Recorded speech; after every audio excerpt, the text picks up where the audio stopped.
नमस्कार दोस्तों, एक बार फिर से आप लोग का बहुत बहुत स्वागत है हमारी ऑफिशियल यूट्यूब चैनल अविजन इंस्टीट्यूट पे। मैं हूँ आप लोगों के साथ उर्वशी सिंघी। और आज का जो हमारा टॉपिक ऑफ डिस्कशन दोस्तों यहाँ पर रहने वाला है वो रहने वाला है top 10 current affairs based on 22 सितंबर 2022। आशा करते हैं कि आप लोग सब लोग घरों में बिल्कुल अच्छे होंगे, सुरक्षित होंगे। सेशन को स्टार्ट करने से पहले दोस्तों मेरी आप लोगों से एक छोटी सी रिक्वेस्ट रहेगी कि जो भी हमारे चैनल पर नया जुड़ा है या फिर वीडियोस को पहली बार देख रहा है, make sure that you hit the subscribe button. Also, don't forget to press the bell icon. Also, share this video with your friends as well. सिर्फ इतना ही नहीं दोस्तों, अगर आप लोग चाहते हैं कि सेशंस की पीडीएफ आप लोग को मिल जाए तो डिस्क्रिप्शन में जाकर लिंक की हेल्प से सेशन की पीडीएफ को भी आप लोग अवेल कर सकते हो। और साथ ही साथ आप लोग हमारा ऑफिशियल टेलीग्राम चैनल अविजन इंस्टीट्यूट के ग्रुप को भी जरूर ज्वाइन कीजिए। उससे होगा क्या दोस्तों, जब भी कोई नई वीडियो यहाँ पर हम अपडेट करेंगे तो उसका लिंक और पीडीएफ सबसे पहले आपको टेलीग्राम चैनल पर ही मिल जाएगा। साथ ही साथ दोस्तों आप लोग विजिट कर सकते हैं हमारी ऑफिशियल वेबसाइट पर, जो कि आपका avision.co.in। ठीक है जी, हमारी ऑफिशियल वेबसाइट है जहां पर आपको जितने भी अपकमिंग कोर्सेज या फिर ऑनगोइंग कोर्सेज है उन उस पर आप क्या कर सकते हो दोस्तों, एनरोल कर सकते हो, रजिस्टर करवा सकते हो, राइट। और साथ ही साथ कोई भी एग्जाम हो, चाहे WBCS का हो, SSC का हो, रेलवे का हो, बैंक का हो, आप वहां पर क्या कर सकते हैं दोस्तों, आराम से मिनिमल प्राइसेस के ऊपर कोर्सेज को अवेल कर सकते हैं। साथ ही साथ आप लोग हमारा ऑफिशियल ऐप जरूर इंस्टॉल कर लीजिएगा, जहां पर आपको free video lectures, latest articles, daily quiz, daily current affairs, free mock test, GK capsule, job notification and 1000 plus online test, ये सभी चीजें मिलेगी। तो देर किस बात की दोस्तों, जुड़ जाइए, अपनी प्रिपरेशंस को और मजबूत बना लीजिए अविजन इंस्टीट्यूट के साथ जुड़कर। Study any time anywhere. दोस्तों आप लोग को पता है, मैं कल ही नोटिफिकेशन आई है, SBI PO की यहाँ पर नोटिफिकेशन आई थी, ठीक है। 1600 प्लस वैकेंसीज की 1673 वैकेंसीज यहाँ पर निकाली गई है दोस्तों। उसके लिए पूरा, अगर आप चाहते हैं कि एक वीडियो यहाँ पर आपको मिले कि किस तरीके से, और चेंज आपको पता है SBI PO में भी इस पर क्या कर दिया, चेंज कर दिया, आपको मालूम होगा। मेंस में जो मेंस का पैटर्न है एग्जाम लेने का, उसको चेंज कर दिया दोस्तों। उसके लिए पूरी जानकारी के लिए आपको वीडियो मिल जाएगा प्लेलिस्ट पर, आप उसे देख सकते हैं, ठीक है। नेक्स्ट चलते हैं, बात करते हैं पहले क्वेश्चन की। और पहला क्वेश्चन आपके और मेरे साथ हमारी स्क्रीन पर दोस्तों ये रहा। Among the following, which city nominated as first ever SCO tourism and culture capital for 2022-2023? तो दोस्तों यहाँ पर कौन सी ऐसी सिटी है जो नॉमिनेट हुई है पहली बार SCO tourism and cultural capital 2022-23 के लिए? ऑप्शन आप लोगों के सामने है और करेक्ट हो जाएगा वाराणसी, राइट। तो Varanasi city has been nominated as the first culture and tourism capital during 2022-23 at 22nd meeting of SCO council in Samarkand. ठीक है, तो यहाँ पर दोस्तों कौन सा एडिशन है, तो 22nd एडिशन है, ये आपको ध्यान रखना है, ठीक है। रिपोर्ट और रैंकिंग है, इंपॉर्टेंट रहेगी दोस्तों। एक चीज और मैं बता दूं, जिस तरीके से मैंने आपको बताया कि मेंस में यहाँ पर क्या हुआ दोस्तों, पैटर्न चेंज हुआ, आपको पता होना चाहिए कि अब जो मेंस में GA आएगी या फिर करंट अफेयर्स बैंकिंग अवेयरनेस आएगी दोस्तों, 60 मार्क्स की कर दी गई है, ठीक है। तो हर एग्जाम में यहाँ पर GA का, करंट अफेयर्स का, बैंकिंग का, फाइनेंस अवेयरनेस का जो वेटेज है उसे इंक्रीज कर दिया गया है, ठीक है। तो अब आप इसे बिल्कुल भी लाइटली नहीं ले सकते। The Shanghai corporation organisation was the first in-person meeting for the regional group after COVID-19 pandemic, which was attended by PM Modi. Varanasi will get a boost in tourism and culture, humanitarian exchanges between India and SCO members countries after it's nominated at first SCO tourism and culture capital. It will emphasize India's ancient civilizational links with member states of SCO, and various events will also be organized under the framework of a major cultural outreach program in Varanasi in 2032 to 23, right? Sorry, 2022 to 23. During the cultural, several guests will be invited to participate from the SCO member state, right? तो ये आप ध्यान रखिएगा दोस्तों कि वाराणसी को, ठीक है, वाराणसी को यहाँ पर दोस्तों क्या बनाया गया, पहली बार नॉमिनेट किया गया है आपका SCO, जिसका 22nd एडिशन यहाँ पर आपको देखने को मिला है, ठीक है। तो ये पॉइंट यहाँ पर क्या हो जाएगा, इंपॉर्टेंट हो जाएगा। और कोविड के बाद इन पर्सन लोगों ने पहली बार ऐसी मीटिंग की जिसमें PM मोदी भी क्या थे, शामिल थे। नेक्स्ट चलते, union Jal Shakti minister Gajendra Singh Shekhawat declared dash as India first Swachh Sujal Pradesh, correct will be, और अंडमान एंड निकोबार आइलैंड्स। तो यहाँ पर union Jal Shakti minister Gajendra Singh Shekhawat declared Andaman and Nicobar Islands as India's first Swachh Sujal Pradesh. With this accomplishment, All villages of Andaman and Nicobar Island have received a Har Ghar Jal certification and have verified as ODF plus open defecation free. Safe and secure drinking water supply and its management is a crucial aspect to the Sujal and Swachh, right? तो ये ध्यान रखना दोस्तों, बहुत important आप लोग के लिए रहेगा क्या, कि यहाँ पर अंडमान एंड निकोबार आइलैंड्स, ठीक है, अंडमान निकोबार आइलैंड्स को इंडिया का पहला स्वच्छ सुजल प्रदेश दोस्तों यहाँ पर क्या किया गया है, डिक्लेयर किया गया है, ठीक है। और इसे हर घर जल सर्टिफिकेशन से भी दोस्तों क्या किया गया है, नवाजा गया है। ये भी आपको इधर क्या करना है, ध्यान रखना है। हालांकि गोवा ऐसा पहला स्टेट बना था, लेकिन उसके बाद अब ये भी यहाँ पर ध्यान रखेंगे आप।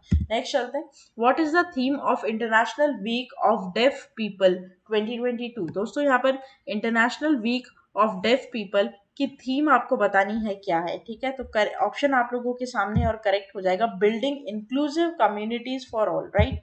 तो यहाँ पर दोस्तों जो डेफ पीपल वीक मनाया जाता है, वो मनाया जाता है 19 से लेकर 25 सितंबर तक, राइट। तो यहाँ पर दोस्तों उसकी थीम क्या हो जाती है, वो एक बड़ी बात है, क्योंकि मैंने आपको बताया जब भी आपको इंपॉर्टेंट डे कोई मिलता है तो उसकी थीम आपको याद रखना बहुत ज़रूरी होता है। तो building inclusive communities for all, ये इसकी क्या हो जाएगी, थीम हो जाएगी। और पूरा वीक दोस्तों मतलब 19 से लेकर 25 सितंबर तक पूरा वीक यहाँ पर इसे क्या किया जाता है, डेडिकेट किया जाता है, ठीक है। वेरी वेरी इंपॉर्टेंट, ये आप ध्यान रखिएगा। पहली बार इसे 1958 में रोम में लॉन्च किया गया था और फिर इसे कॉमोमोरेट किया गया फर्स्ट वर्ल्ड कांग्रेस जब हेल्ड हुई थी उस तब, ठीक है। नेक्स्ट चलते हैं दोस्तों, who has conferred with France top civilian honour knight of legion of honour, right. तो करेक्ट हो जाएगा आपका यहाँ पर स्वाति पिरामल। दोस्तों स्वाति पिरामल जो कि वाइस चेयरपर्सन है पिरामल ग्रुप की, हैज कन्फर्ड द ऑनर, जो कि top most French civilian honour है, knight of the lean honour. तो इनको यहाँ पर ये खिताब मिला है। ये कौन है दोस्तों, इनके बारे में हम बात करेंगे। तो she is an Indian scientist and industrialist, is involved in healthcare, focusing on public health and innovation. She is the vice chairperson of Piramal Group, a business conglomerate with the interest of pharmaceutical and financial services, real estate, and glass packaging. She also served as a member of Prime Ministers of India's Trade Advisory Council and Scientific Advisory Council. Currently, she is working in Harvard Global Advisory Council. Right? तो यहाँ पर ये आप ध्यान रखिएगा, इनका यहाँ पर थोड़ा सा बैकग्राउंड है जो कि आपको जानना बड़ा इंपॉर्टेंट है। और उससे बड़ी बात दोस्तों यहाँ पर इनका नाम इंपॉर्टेंट हो जाएगा, स्वाति पिरामल, जो इनको क्या मिला है दोस्तों, फ्रेंच का सबसे हाईएस्ट ऑनर जो होता है ना, वो उससे उनको नवाजा गया, ठीक है, मेडल से। तो ये आप यहाँ पर क्या करेंगे, ध्यान रखेंगे, है ना। नेक्स्ट चलते हैं क्वेश्चन नंबर 5 की तरफ। The rotational presidency of Shanghai cooperation organisation have been handed over dash Samarkand Uzbekistan, correct will be your India. तो यहाँ पर दोस्तों मैंने आपको पहला जो पॉइंट पढ़ाया था एससीओ के बारे में, उसी से रिलेटेड है ये। तो rotational presidency of Shanghai cooperation organisation has been handed over to India in Samarkand Uzbekistan. Delhi will be hold presidency of the group of until year September 2023। दोस्तों मतलब बेसिकली होस्ट अगर मानो ना, होस्ट, तो यहाँ पर वो कौन हो गया दोस्तों, इंडिया हो गया है। तो ये एक बहुत बड़ा इंपॉर्टेंट पॉइंट बनेगा आपके एग्जाम पॉइंट ऑफ व्यू से। एससीओ समिट 2023 को होस्ट करने वाली कंट्री कौन है भाई, इंडिया है, जान लो, लिख लो, रट लो, है ना। And next year India will host the SCO summit. In declaration it is stated that presidency of SCO of the forthcoming period passes to India. Launches in Shanghai in June 2001. SCO is 8 full members, including 6 founding members like China, Kazakhstan, Kyrgyzstan, Russia, Tajikistan, Uzbekistan. India and the Pakistan joined as full members in 2017. Over the years, it has emerged as one of the largest trans-regional international organization. Right? And Iran has been admitted as a permanent member of SCO at Samarkand Summit, right? तो ये भी ध्यान रखिएगा कि यहाँ पर दोस्तों कितने मेंबर हो गए, देखो 1 2 3 4 5 6 7 8 मेंबर्स, यहाँ पर 8 मेंबर्स की पूरी क्या है दोस्तों, आपका ऑर्गेनाइजेशन है जिसका नाम है एससीओ, ठीक है। 2023 में यहाँ पर होस्ट कंट्री कौन बन रहा है, तो इंडिया बन रहा है, हमारा देश भारत, प्यारा भारत, ठीक है। नेक्स्ट चलते हैं, बात करते हैं क्वेश्चन नंबर 6 की। Among the following who recently launched world first cheetah rehabilitation project, correct will be Narendra Modi. दोस्तों आपने काफी मीम्स और वगैरह सब देखी होगी, है ना। फेसबुक तो तुम स्क्रॉल करते ही हो, भले कितना भी पास हो एग्जाम है, फेसबुक थोड़ा ना छोड़ेंगे हम, है ना। तो prime minister Narendra Modi has released wild cheetahs in Kuno national park and launch the world's first cheetah rehabilitation project. Cheetahs, which will be have been bought from Namibia are being introduced in India under Project Cheetah, which is world's first intercontinental large wild carnivore translocation project. Out of 8 cheetahs, there are 5 females and 3 males. Mr. Modi released cheetahs at two release point in Kuno National Park on the occasion that he has also interacted with Cheetah Mitras, Cheetah Rehabilitation Management Group, and students at the venue. Right? तो यहाँ पर दोस्तों क्या है, यहाँ पर पहली बार world का फर्स्ट चीता रिहैबिलिटेशन प्रोजेक्ट यहाँ पर लॉन्च किया गया है। किसके द्वारा? मोदी जी के द्वारा। तो ये आपको इधर क्या करना है, ध्यान रखना है, और ये इंपॉर्टेंट भी हो जाएगा क्योंकि पूछ सकता है एग्जाम में। अब आप ये बात ध्यान रखिएगा दोस्तों, जैसे अभी रिसेंटली देखो आरआरबी पीओ का एग्जाम है ना, 1 अक्टूबर को आरआरबी पीओ का, फिर आपका शायद क्लर्क का यहाँ पर एग्जाम आ रहा है, ठीक है, क्लर्क का क्लैरिकल एग्जाम है 8 अक्टूबर को। तो सारे एग्जाम आपके पास में आ रहे हैं, ठीक है। और अभी रिसेंटली 2 दिन बाद 24 को आरआरबी क्लर्क का एग्जाम हो रहा है। तो कमर कस लो, है ना, कमर कस लो, क्योंकि अब क्वेश्चंस आएंगे, और 8 अक्टूबर के लिए तो अभी तक के भी करंट अफेयर्स आपकी क्या होंगे, इंपॉर्टेंट होंगे, ठीक है। तो ये ध्यान रखना। आई गेस आईबीपीएस क्लर्क का एग्जाम है 8 October, if I am not wrong. देखो एग्जाम में कभी भी ले लेते, तो आपको अपनी तैयारी है ना मजबूत रखनी है, ये बात ध्यान रखना है ना। नेक्स्ट चलते हैं। Which Doordarshan series has been launched by US Agency for International Development and UNICEF? Correct will be और दूर से नमस्ते। तो दोस्तों यूएस एजेंसी ने इंटरनेशनल डेवलपमेंट यूनिसेफ लॉन्च किया है दूरदर्शन पर क्या, यूट्यूब सीरीज नेम्ड एज दूर से नमस्ते, ठीक है। इसमें क्या है ये हम पढ़ेंगे, ये थोड़ा सा इंटरेस्टिंग लग रहा है यहाँ पर। दूर से नमस्ते is a new television series which promotes healthy behaviours in the post pandemic world and it is frictional Hindi series developed in an entertainment education format highlighting the challenges of a post-pandemic world and promoting the adoption of healthy behavior and practices. The program will be telecast every Sunday from 11 a.m. to 12 noon. 1 घंटे का programme है, 60 minutes का programme होगा। The series will be produced by National Film Awards winner Padmashri Neil Madhav Panda's production house Elinora Images Private Limited, right? तो यहाँ पर दोस्तों एक सीरीज, हिंदी सीरीज यहाँ पर चालू की गई है दूरदर्शन पर, संडे को 11 से 12 बजे तक दिखाई जाएगी आपको, दूर से नमस्ते, ठीक है। तो ये आप ध्यान रखिएगा, और ये काफी ऑडियंस को खींच रही है दोस्तों अपनी तरफ। बेसिकली यहाँ पर इसमें ये दिखाया जाएगा, एक मैसेज दिया जाएगा वैक्सीन प्रमोशन को लेकर, कोविड-19 appropriate behaviour have been interwoven in the entertainment education series. दोस्तों मजा तो तब आता था, सच बताऊं मैं आपको, जब ये अपना ये चल रहा था, जब वो बड़ा वाला लॉकडाउन हुआ था स्टार्टिंग में, आपको ध्यान हो तो 2020 में जो लॉकडाउन हुआ था, उस टाइम रामायण चलाई थी, आपको ध्यान हो तो, है ना, जो पहले वाली पुरानी वाली रामायण थी। तो मतलब हर बच्चा, हर बूढ़ा और हर नौजवान उसको देखा है। तो मतलब परिवार से जुड़ने का वो एक इतना अच्छा समय था, हालांकि दुनिया भर में बहुत त्राही त्राही हो रही थी, लेकिन जो सेफ थे, जिनमें अपनी फिक्र थी, ख्याल था, जो घर से बाहर नहीं निकल रहे थे, इधर उधर घूम नहीं रहे थे बेवजह, दोस्तों ने काफी इंजॉय भी किया है इस पीरियड को, ठीक है। मतलब हम सदियों सदियों याद रखेंगे कि हम कितने दिनों तक घर में बंद थे, ठीक है। नेक्स्ट चलते हैं। India's first lithium ion cell factory has been inaugurated in which of the following state? Correct will be your Andhra Pradesh. So, Minister of State Electronics and Information Technology Rajiv Chandrasekhar has launched a pre-production run of India's first lithium-ion cell manufacturing facility at Tirupati, Andhra Pradesh. Right? तो यहाँ पर first lithium और ion cell factory दोस्तों inaugurate की गई है आंध्र प्रदेश में, important है, मार्क कर लो। The factory will be located one of the 2 electronic manufacturing clusters by prime minister Narendra Modi. इसकी कैपेसिटी क्या है कि ये 270 मेगावाट यहाँ पर दोस्तों क्या करें प्लांट किया है, 20,000 शेल्स यहाँ पर डेली प्रोड्यूस होंगे, और power banks in the capacity of 60% of the India present requirement.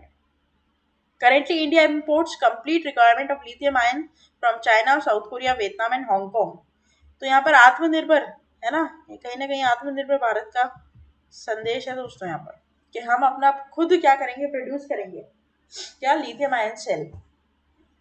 पूरे दिन में 20,000 सेल कैपेसिटी है इसकी क्या करने की दोस्तों, प्रोड्यूस करने की, ठीक है। तो ये ध्यान रखिएगा, पहली बार फैक्ट्री यहाँ पर कहाँ इनॉग्रेट की गई है, आंध्र प्रदेश में, है ना।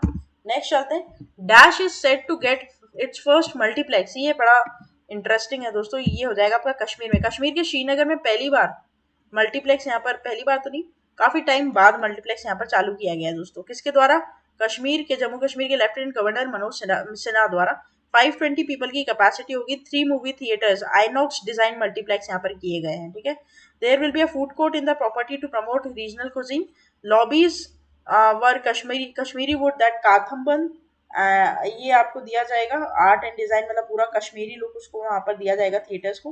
The public will be allowed assist the multiplex after special showing of Aamir Khan film Laal Singh Chaddha. The latest films will be released at the multiplex will be permanently positioned so that Kashmiris can enjoy the same leisure opportunities as rest of the nation. All the movie theaters in the Kashmir Valley were closed in December 1990 due to rise of terrorism. Manoj Sinha, the Lieutenant Governor of Jammu and Kashmir, inaugurated multi-purpose movie theaters in Pulwama and Sofian. ठीक है, तो ध्यान रखिएगा दोस्तों. अब कश्मीर में भी क्या हो रहा है, यहाँ पर मल्टी थिएटर्स आ गए और पहली मूवी जो लगी है लाल सिंह चड्ढा लगी है, इसकी आमिर खान की जो शोइंग है. तो ये ध्यान रखिएगा. 520 लोगों की कैपेसिटी वाले दोस्तों यहाँ पर थिएटर्स चालू की गए. फोटो आप यहाँ पर देख पा रहे हैं, है ना, ध्यान रखिएगा. नेक्स्ट चलते हैं last question of this session के ऊपर.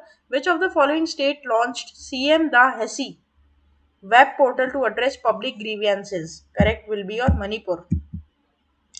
CM Dahasi, the Manipur Chief Minister N. Biren Singh at Imphal launched web facility to gather complaints and concerns from the general public. The web portal is called CM Dahasi, which translates to inform the CM. ठीक है, तो आप लोग visit कर सकते हैं. मणिपुर के लिए बेसिकली जितने भी लोगों की ग्रीवेंसेस है, दुख है या उन्हें कोई तकलीफ है, तो वो सीएम को डायरेक्टली यहाँ पर बता सकते हैं. ठीक है, तो ये यहाँ पर लॉन्च किया गया मणिपुर सीएम के द्वारा. The status of complaint will also be check by the complaints. मतलब अगर आपने कोई कंप्लेन कर रही है तो वो पीपल अपना क्या कर सकता है, कंप्लेन के स्टेटस को भी चेक कर सकता है उसी ऐप पर. तो ये मतलब वेबसाइट पर. तो ये आप ध्यान रखिएगा. यहाँ पर बड़ा अच्छा यहाँ पर इनिशिएटिव लिया गया मणिपुर गवर्नमेंट के द्वारा.